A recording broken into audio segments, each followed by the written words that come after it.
Well, good morning. We're here at the State Emergency Operations Center in Tallahassee. I'm joined with Kevin Guthrie, our Division of Emergency Management Executive Director, Secretary Jared Perdue from Florida Department of Transportation, and Major General John Haas from the Florida National Guard.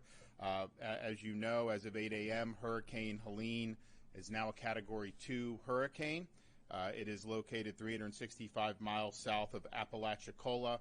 It is expected to speed up throughout the day, and it's expected to make landfall in northern Florida sometime this evening. Maximum sustained winds are currently about 100 miles per hour. It is possible that this storm could make landfall as a major hurricane, as a Category 3, or even potentially a Category 4. It is moving fast. More rainfall is, of course, expected, and it could lead to significant storm surge in our coastal areas. And so we are prepared for that, of course, and we'll see what happens in terms of the intensification. I think that these things can rapidly intensify. Sometimes they become major. Sometimes there's changes. So we're just going to continue to do our thing and assume that this is going to be a major hurricane when it makes landfall.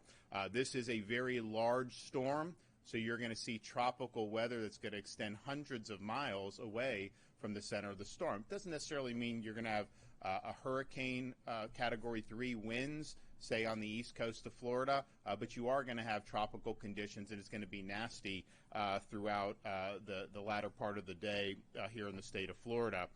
We are, of course, looking at the track. If you look at the 8 a.m. advisory, and I think this has been happening probably for the last 8 hours, the models are nudging the center of the storm a little bit east. And that's significant when you're talking about Tallahassee, because I think yesterday we were looking at an eye wall that was probably just on the western part of the city. When the storms hit, the northeast part of the storm is usually the most damaging. And so to the extent it is tracking east and mirroring more of an Idalia track rather than a direct hit on Tallahassee, that is going to impact the extent of the damage. This area has not had a major hurricane hit in quite some time, and certainly nobody in recent memory has seen a storm of this magnitude that has hit. So we'll watch that. There's no guarantee that it's going to continue on that trend, but we have seen that slight trend, and that could potentially be very impactful if you're talking another 30 or 40 miles to the east versus maintaining course or even toggling a little bit west. There will be debris either way. Obviously, if it hits direct into Tallahassee with the trees that we have here, and it's nice, but it will cause a lot of damage. Kevin and his team have been working with local governments throughout the state, but particularly throughout this region, about making sure they have their debris contracts ready to go. There's going to be a need to get debris out of the roadways. Kevin and his team are going to be helping. Jared and his team are going to be helping. But then also with power restoration. You want to be able to get the power back on. The linemen are going to have to access these power lines, and that could be more challenging in an area like Tallahassee than it would be in areas that may not be as wooded. So those debris, all local governments, do your debris contracts. You're going to get FEMA reimbursement for this. Fiscally constrained counties, we've stepped up at the state level and helped them in the past, but I think you can anticipate that there's going to be a need for some serious debris removal. So please take the appropriate steps. As we've said all along, this storm was never projected to make landfall on kind of the Florida Peninsula Gulf Coast, whether you're talking about Sarasota, Tampa, some of those areas, but because it's such a big storm, it's churning a lot of water. And so you're going to see surge all up and down the west coast of Florida. The water is going to rise, and that is going to create hazards as well. So just because you're outside the cone, and I think a lot of those parts on the west coast of Florida are probably outside the cone, that does not mean that you're not going to see significant impacts. We have overnight had 14 different tornado warnings. There's likely to be more of those throughout today. Warnings were issued in Palm Beach, Hendry, Glades, and Collier County. Now, parts of our state are starting to feel the effects already. Certainly, if you're in North Florida, you still have time to execute your plan, but you got to do it now. You have time to get to a shelter, but you got to do it now. Every minute that goes by brings us closer to having conditions that are going to be simply too dangerous to navigate. But if you are in the northern part of the state and you have access and you're in an evacuation zone and you've been told to evacuate, you do have time to do it now, so do it. But don't wait another 6 hours, 7 hours and say, oh man, this thing looks big, and think that you're going to want to go out. That would be very hazardous to do that. With all of the evacuation orders, there's going to be a time, and some of that time may have been reached in southern parts of the state, where your local official is going to tell you it's too late to stay put. I don't think that we've reached that in northern Florida yet, but wherever you are, if your local EM officials say that it's too hazardous to go and that you're better off just hunkering down, heed that advice. I know Jared's talking about with the folks about the winds. We're looking at the Skyway Bridge is having, I don't know if they've closed it yet, but I think that was imminent. So you're starting to see this. So just listen to your local officials depending on where you are in the state. And there will become a time in North Florida as the hours pass today where they may tell you stay put. But don't put yourself at risk. We have fatalities on the roadways in hazardous conditions almost every storm, and those can be avoided with proper planning. Remember also, we're going to experience power outages. A lot of people use generators, and that's great, but please use the generator properly. If you use the generator inside your house, that could kill you. You got to keep the generator outside the house, a safe distance from any doors or windows. You can't let the carbon monoxide get into your home. So please use the generators appropriately. Also, in terms of shelters, so if you are in an evacuation zone, you've been ordered. Some people just recommended evacuation. Some people may not have been told to, but they look and maybe they feel like they need to get out. There are shelters available. If you want to look at the shelters available in your particular county, go to floridadisaster.org/shelters, and you will see the options that you have. All counties are required to have at least one pet-friendly shelter. So please do not leave your pets behind. Make sure that you take them with them. We want to keep our pets safe in addition to our families. The Division of Emergency Management has partnered with Uber, we announced yesterday, to provide free rides to shelters for Floridians in counties that are under a state of emergency, which is almost all of them at this point. So if you want to use that, the Uber code is Helene Relief when you book your ride. Just one, all in one, no space, Helene Relief, and when you book your ride. So take advantage of that. Obviously, we're reaching the point where that's not going to be an option as the storm gets closer. But I can tell you, if you're in Tallahassee, if you're in Wakulla, if you're in some of the northern Florida, and there's Ubers available, you still have time right now to be able to take advantage of that. Lastly, as we've learned in major storms, two of the greatest dangers are tree limbs falling on roofs, as well as driving during the storm. So once the storm hits, do not go out on the roadways. There will be hazardous conditions. Do not drive in standing water. You're going to see roadways that are going to be flooded throughout the state of Florida. You're putting yourself at risk if you do that. Also, if you're sheltering at your home, be aware of the tree limbs that are on your property or adjacent to your home. Try to be in an interior room or away from limbs that could fall through the roof or window and cause harm. And we do see fatalities that happen in these storms because of tree limbs falling on homes. And you can have a great home that can withstand a Category 3 storm winds.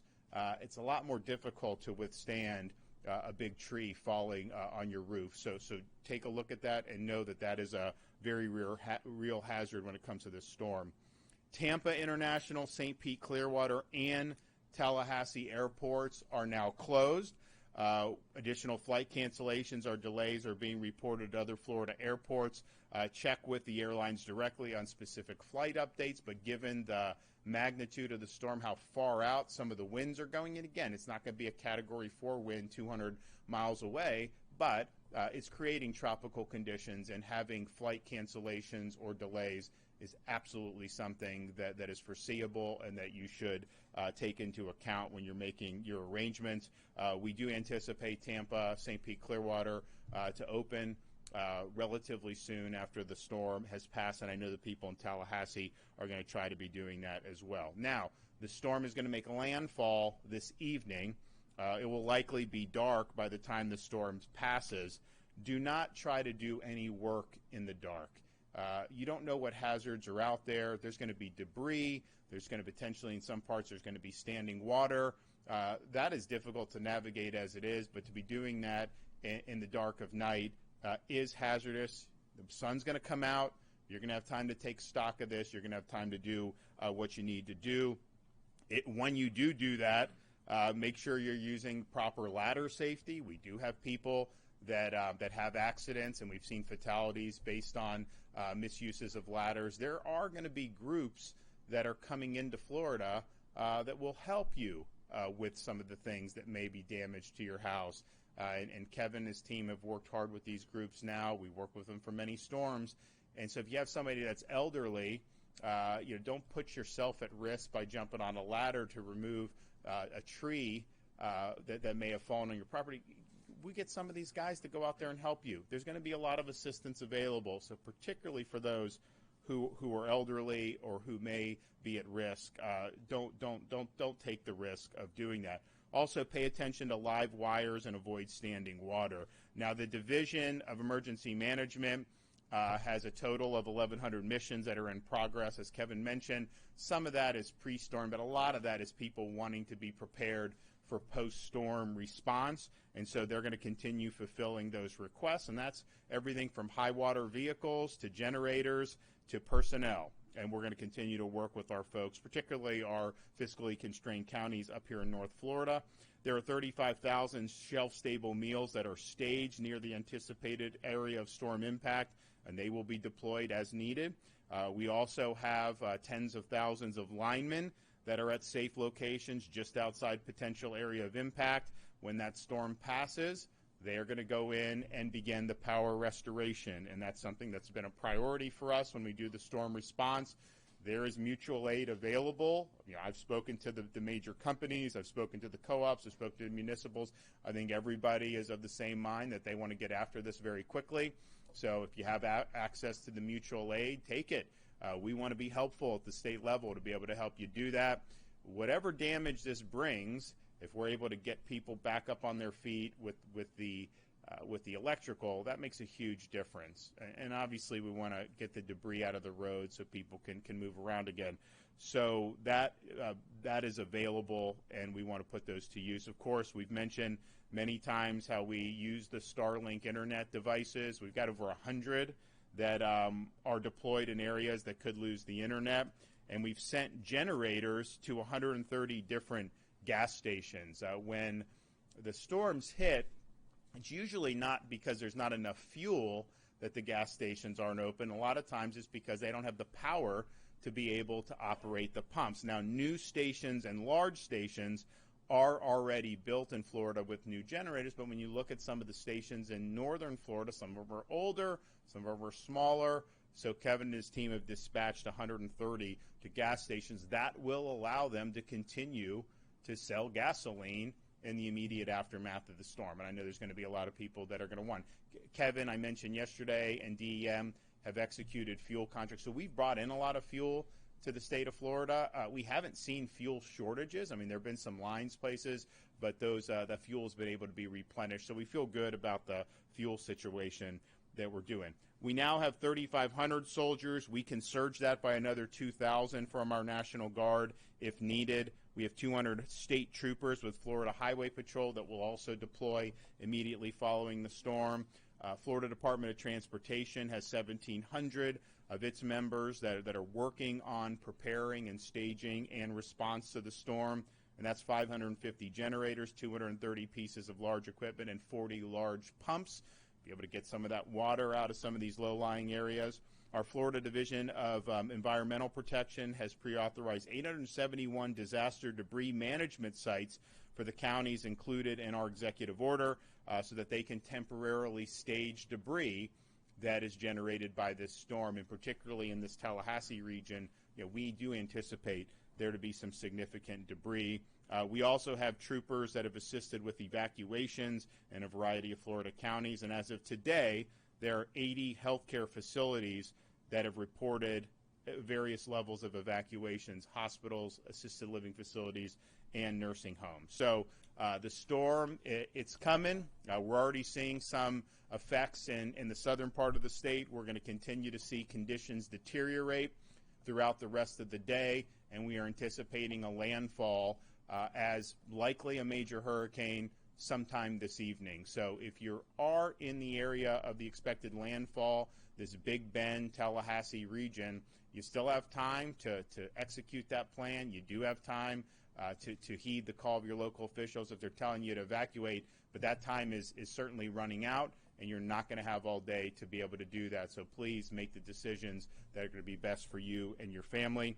We're going to be here all through the storm, and we'll ride out the storm in the Emergency Operations Center. We anticipate that this building's going to be fine. We do have contingencies in place, but we're going to be itching to get on the scene and see what needs to be done in terms of helping up with the recovery efforts. We do have a lot of personnel that are staged and ready to go for search and rescue. We needed that in past storms. We haven't needed it in some of the storms more recently, like Idalia, as much, because I think a lot of people heeded the warnings and were able to run away from the areas that had the big surge. We'll see what happens on this one, but we've got all our assets that are mobilized, ready to go. I've also been in contact with the sheriffs from the surrounding counties here, and they've been working with their residents about the impending storm. They've assisted with evacuations, but they also understand that some people have made decisions that they're going to hunker down, even though they were requested to leave. So regardless of how that shakes out, if there's people that are going to be in distress, we're going to be there to be able to assist in those efforts. And with that, I'm going to bring up Kevin Guthrie. Thank you so much, Governor. And again, thank you for being here early with us and staying with us throughout this impact that's going to be happening over the next 24 to 36 hours. With that being said, conditions in the Big Bend area today will continue to deteriorate, as the governor has mentioned. There is a danger of potential life-threatening storm surge along the west coast of Florida, including the Big Bend. Some areas could experience 3 to 5 and as much as 15 feet of storm surge today. Again, as I think visuals are always good. The men standing here with me are, around 6 feet tall, maybe a little bit taller. And, that's going to be as high as we can reach. It's going to be much higher than that. So you cannot survive that. So please make sure you're evacuating the area. If you're in the North Florida area, you do have time to evacuate, but that time is now. It is right now. You need to be moving to a location. We have shelters across the Big Bend area that are available. So please, if you need that information, floridadisaster.org/shelters to find out where a shelter is available for you. Please remember that evacuating doesn't mean you have to go all the way to Atlanta, Georgia. In fact, as the governor said yesterday, it's probably not the best place to go is up towards Georgia, as this is where that storm is going to go and dump a lot of rain. You only need to drive tens of miles. Again, get yourself to a shelter. That's where we need you to go. If you don't want to stay in a shelter, then yes, you're going to need to move west towards Pensacola, towards the deeper portions of the Panhandle, and seek some type of shelter in a hotel there. Again, you can get to that through our website by getting to Visit Florida and get that information. As the governor said before, we have the free Uber ride, so please make sure you're taking advantage of that. Again, we do not have a lot of mass transportation in the fiscally constrained counties around Tallahassee, so the division has activated a bus contract, and we are providing buses to individuals in the surrounding communities. If you need a ride and you're in the Big Bend area, you've got the Uber capability, but you also have the ability of calling 1-800-729-3413. Again, that's 1-800-729-3413, and we will send a transportation asset to pick you up. Again, we need to act on that right now. If you choose to shelter in place, you need to stay put until the storm has passed. I would also encourage you to call somebody and tell them you're sheltering in place. That way, there's some type of check and balance there so that we know that you did not evacuate. Again, we don't want you to shelter in place, but if you decide to do that, make sure you call a friend or a loved one outside the area and let them know. But don't forget to call them after to let them know that you're safe. If you hear trees snapping, this is a very, very valid point. We haven't really had an opportunity to talk about this. If you hear trees snapping around your home, treat it like a tornado. At that point in time, get to an interior portion of your home, most likely a bathroom. Get as low as you can. If you have some type of protective material, a heavy blanket, a comforter, maybe a very, very small thin mattress, get to that point, put it over the top of yourselves, and hunker down there. Treat it just as you would a tornado. You will hear tree snapping. Pine tree snapping sound an awful lot like fireworks or potentially gunshots. So please make sure if you hear that, act immediately. Get to the interior portion of your home, away from glass, most likely a bathroom, and stay there until you hear that sound stop. If, again, for the people in the Tallahassee area, if all of a sudden it goes from catastrophic trees popping to absolutely nothing, that does not mean the storm is over. What that actually means is you're in the eye of the hurricane. All right? Do not go out and survey damage. This eye is projected to be anywhere from 50 miles wide to 20 miles wide. But again, if it's moving at 21 miles an hour and it's a 20-mile wide eye wall, you may have only 30 minutes, 45 minutes before that eye wall collapses right back on you and trees start snapping again. So again, if it goes from horrible and terrible to absolutely nothing, there's a 99% chance that you're in the eye wall. Stay in place. Do not move. We want to make sure you do that. Don't go in outdoors until it's deemed to be safe. If you lose power and are going to be using a generator, as the governor said, we want you to follow our 20-20-20 rule. There's an opportunity to do the last 20, but we want to keep it outdoors, 20 feet away from your home and away from all windows. You're going to wait 20 minutes before you refuel that generator, and then you make sure you keep it on a dry, flat surface, and then invest $20 to get you a carbon monoxide detector and put it inside your home. That'll save your life. Residents needing resources before and after the hurricane can call our state assistance information line at 1-800-342-3557. Again, that's 1-800-342-3557. We have individuals there for English, Spanish, and Haitian Creole speaking. And then also be sure to follow us on X, Instagram at FLSERT, that's at Florida CERT, and then on Facebook at FDEM. And again, Governor, as well as John and Jared, thank you so much for everything you do for the Division of Emergency Management. Appreciate you. Thanks, Jared. All right. Thank you, Governor, for your leadership. Thank you, Kevin, for your leadership at the division, General Haas. We've been in very close coordination since this storm formed. We've been coordinating very closely with our law enforcement partners, with the Florida Highway Patrol, and also our industry partners at our seaports, airports, and rail. We have taken extensive efforts to prepare for this storm. As you heard from the governor, we have nearly 2,000 team members working the storm, staging, and preparing to respond. We are really looking at the path of the storm now and preparing our operation for cut and toss, for damage assessment, and for bridge inspection. We're going to be very focused on those coastal bridges as this storm passes through. We want to get them inspected and repaired as quickly as possible so people can move around. In the path of the storm, I-10 and US 98 are two major routes that we're going to be looking at. US 98 obviously has some vulnerabilities along the coast, so we're going to be focused on those. There will potentially be a lot of vegetative debris, a lot of trees down. Those trees can be wrapped in power lines. Please do not get out and explore. It can be dangerous. If you see water on the road, please do not drive through it, especially if it's around a culvert or a bridge. It can be very dangerous to drive through water. We have 120 bridge inspectors on standby. They will deploy immediately as soon as it's safe to do so. We're already beginning to see high wind speeds on the west Gulf Coast of Florida. As you heard from the governor, the closure of Skyway is imminent. And just as a reminder, when wind speeds reach 40 miles per hour or greater, local law enforcement and Florida Highway Patrol usually start to close those bridges. So if you still need to evacuate, please get out while you can move around safely.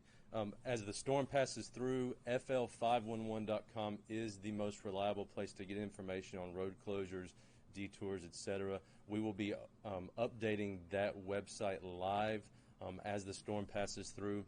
And throughout the night, we've had our 10 traffic management centers monitoring traffic live. We've had our road ranger service patrols on 24/7 operations, and we've been monitoring all of our roads during the evacuations and helping facilitate those evacuations. And we're going to continue to do that. Again, as the storm passes through, please remember there will be a lot of trees down. There will be a lot of vegetative debris. Do not drive through water. You heard from the governor. Tallahassee Airport, Tampa Airport, St. Pete are all closed. We hope to see those open up as soon as possible after the storm passes through.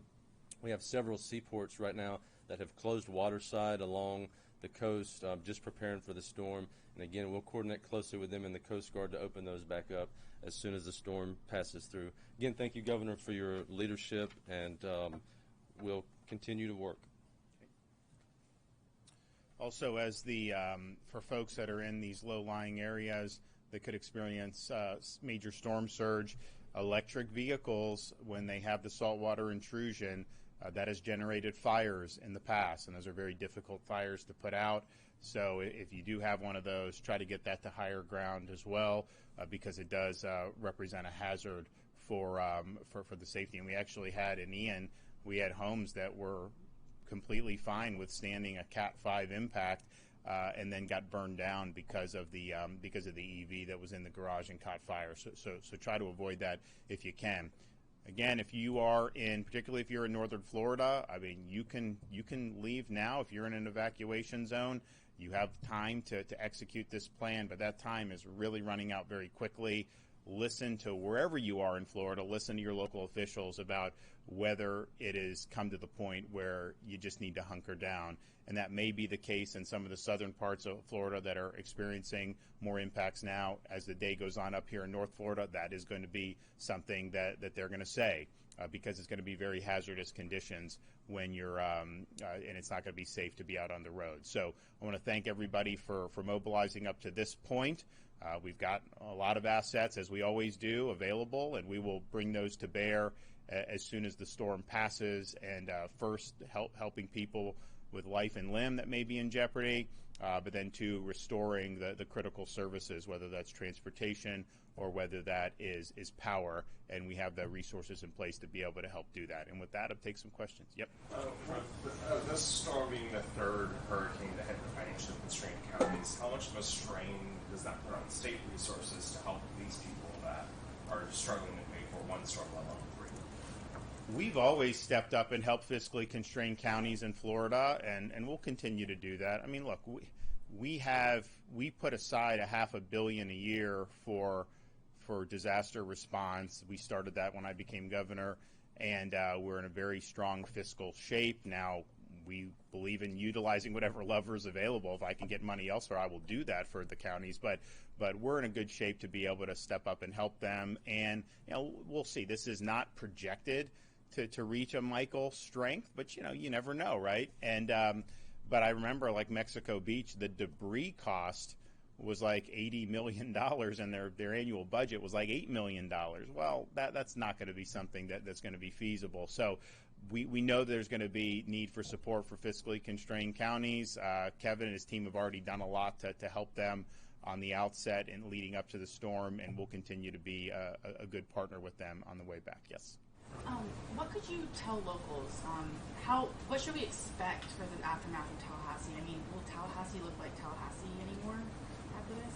Well, look, I think, on the one hand, if you look at the track that we were talking about last night, that was a track that we have not seen in that magnitude hit Tallahassee in anybody's lifetime. And if that were to happen, that there is just going to be a lot of debris. It is going to push down a lot of trees, and it will cause significant damage. Now, we always prepare for the worst and hope for the best. And as I said at the outset, you have seen the models nudge it more to the east. And if you're on the west side of the storm, the amount of damage is just less than if you're on the east side of the storm. That's just the way these things work. And if you look at the solutions, a lot of the model runs, there's a lot of them that have it more on the Idalia track. I think the NHC's cone, I think they've they've been on the western side of where all the models are. And I'm not saying that's wrong, but there is a lot of data out there that does want to nudge it east. So in terms of Tallahassee, every model run that nudges it east, if that's the track it takes, that will mean less damage. There's just no question. Anything that moves it west is just going to be more damage. And so we're prepared. I've spoken with the mayor of the city. We've spoken with the county leadership. I've spoken with the sheriff. People are ready. They're taking this seriously. They know that they have the potentially going to be called upon to execute a response that has just not been something that they've been called upon to do. I remember, I wasn't governor, but when they had Hermine, that was not something that there was good preparation for on the local level. You had a lot of people that were without power for a long time. It just didn't seem. That is not the way it's being done this time. So I think that from local up, people are taking it really seriously, and we're going to respond accordingly. But this track change is going to make an impact. And if you told me it was going to hit 50 miles east of Tallahassee, then I'd be comfortable saying that the impacts would be less than what the track was yesterday, because it has to be. That's just the way these storms work. Yes. I'm wondering what the scenario is that you're managing now on the power specifically for the affected Big Bend counties. Are we talking a couple weeks, a month, maybe without power? I mean, just well, a lot of times it just depends on the extent of the damage. I mean, we had Idalia. We had that was the fastest restoration from a major hurricane in the history of our responses. And part of it is because we had mutual aid with these electrical co-ops and the municipals. Just the way it is, I mean, the private utilities have more manpower, right? So if you're in an area, Florida Power and Light or Duke, they have, some of the smaller outfits just don't have as much. So Kevin and his team, we've worked really hard to provide that mutual aid. Now, if you're talking about Tallahassee, the more debris that's there, that could interrupt the ability to get to the power lines. And so we're going to have Jared, we're going to have FDOT, they're going to be helping. I've spoken with the county and the city about making sure they have debris contracts ready to go, but getting the utility workers to the place where they can hook it back up is going to be something that's important.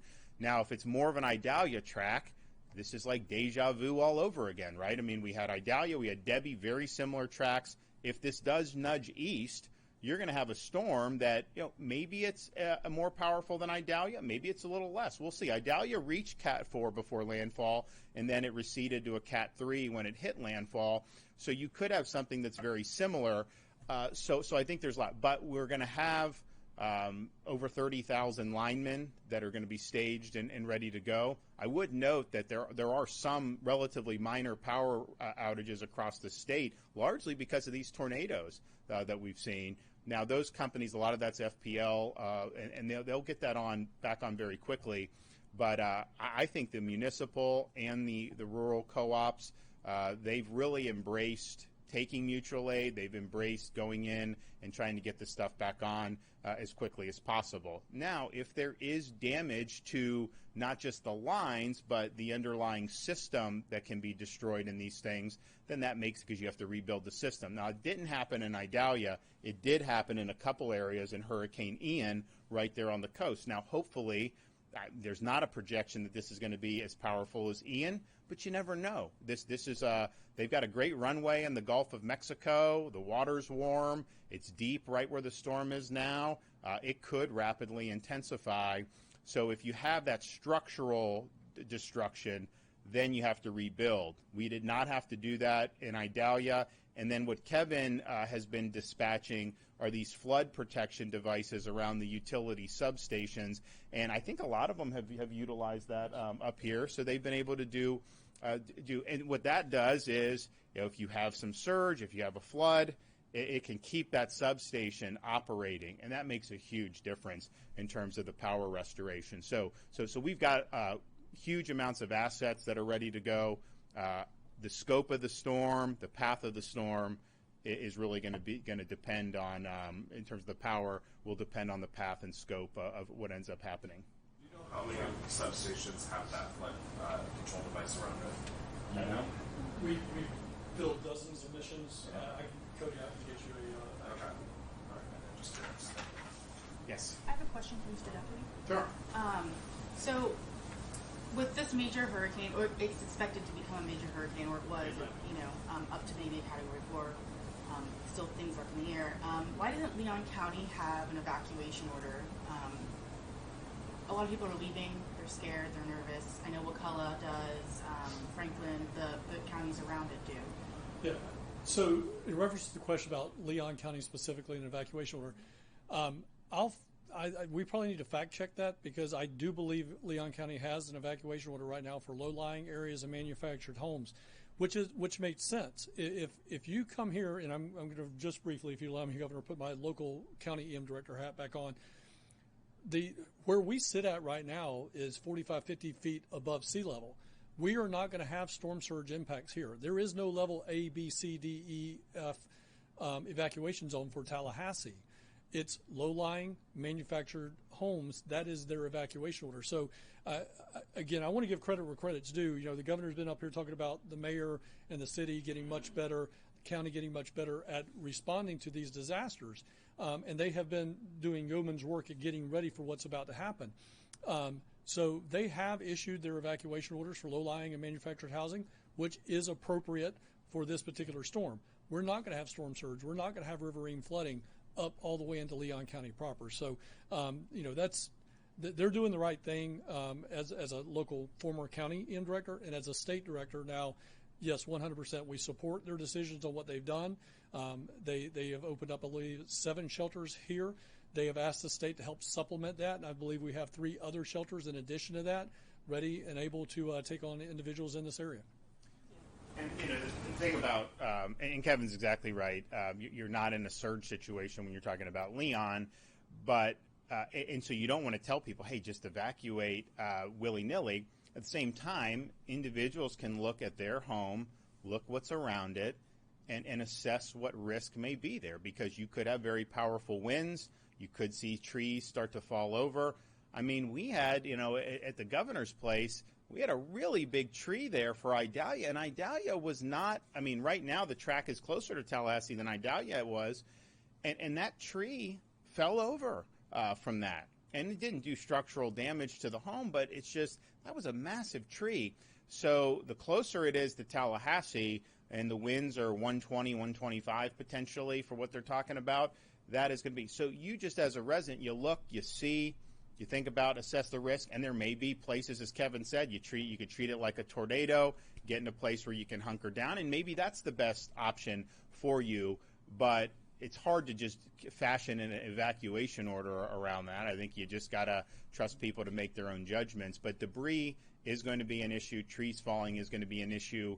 The more the track shifts east, the better off for Tallahassee, of course. The more that it stays on course or toggles back west, if that is possible. And it doesn't seem like that's where most of the models are tugging it right now. But, these things change. There's a lot of different factors on there that will, of course, mean more damage if it's a more westward path. But I think people can make their judgments about that. But we do have, in almost every storm, we have people that are not doing anything wrong.